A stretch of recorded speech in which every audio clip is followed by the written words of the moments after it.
One Piece chapter 1128. It is titled RPG. We got a colored cover page of the Straw Hats riding on broomsticks and wearing robes, and some are even riding on a dragon. This is definitely giving off Hogwarts and the Harry Potter vibes. I think that Luffy and Robin, they definitely look the best, and I wish that we got a clearer and closer look of Zoro's fit, but it's all good. I don't really think it's that big of a deal. The chapter starts off with the Straw Hats discussing what they've been doing since they woke up. Zoro, he ran into Luffy, who is beating up the ear god, and this is pretty cool that Zoro finally didn't get lost. I'm actually surprised that throughout not only last chapter but this one, with all the running around that they've been doing, that Zoro, he didn't end up getting lost. And I love the gag and all, but sometimes I wish that Zoro could stay with the crew. That way they can just have so many more funny interactions. And this kind of goes with the theory that the Straw Hats, they are dreaming, since there are so many errors that were drawn in the last chapter. So the fact that Zoro hasn't gotten lost yet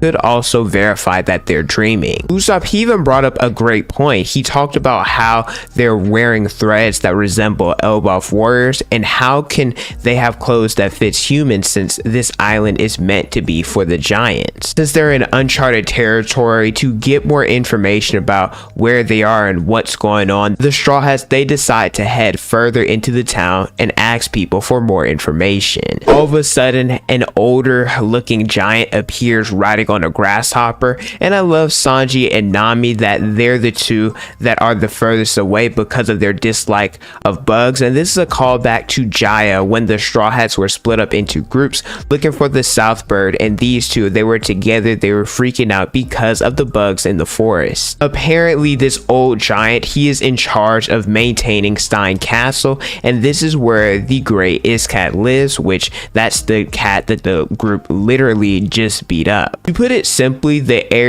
is described to be the land of the gods, and you know, it's not just the Iskat but the needle god, which was the hedgehog that Nami destroyed, as well as the ear god resides in the land as well. The last time that a statement like the land of gods was mentioned was referred to the Lunarians residing on top of the red line. I don't think that there's any correlation between the two, but I just wanted to mention it. I love the Straw Hats reactions here, how they're making faces, trying not to show that they were the ones that caused all the disturbances that are going on. And I think Oda is one of the best mangaka out there when it comes to showcasing facial expressions, and I feel like we haven't really seen them in a long time. I think that we've been spamming a little bit of the gear fifth, like eyes popping out of the head. So I like seeing Nami, you know, the tongue out with the wing, Zoro, his devious smirk, and Luffy's dumbfounded look.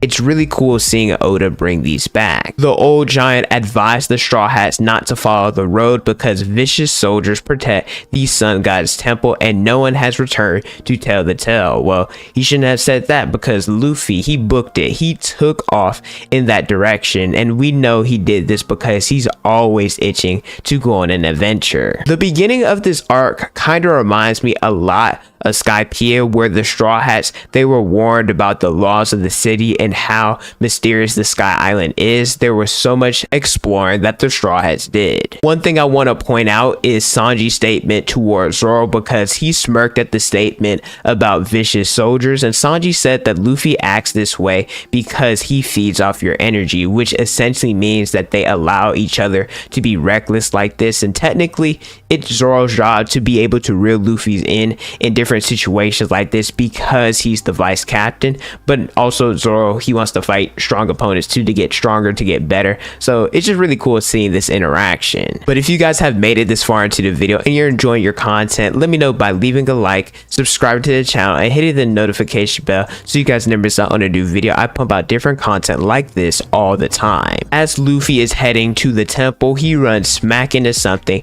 that appears to be glass-like, and the sky is breaking, where the Straw Hats enter a giant room, and this is also where Tony Chopper is located. I wonder why he was the only Straw Hat that was in this room. Maybe the sun god wanted to turn Chopper into a soldier protecting his temple, since he's an animal after all, but at the same time Chopper was wearing a steel collar, so does that mean that he was a prisoner? And even though the room is giant size, there's human sized clothing around, meaning that the Straw Hats were dressed up like dolls, and the giant blocks that we saw earlier were also in this room. Looking at the room, the glass was see-through, so Zoro, he speculates that the giants like to watch people and animals trapped in the block world. If you want a real life example of what this glass is like, think of it like an interrogation room, how it's one-way glass. I will say the giants people watching, or the sun god people watching, it's a little bit weird, but it confirms that we're on ELBAF, and as they are trying to discuss what their next moves is going to be,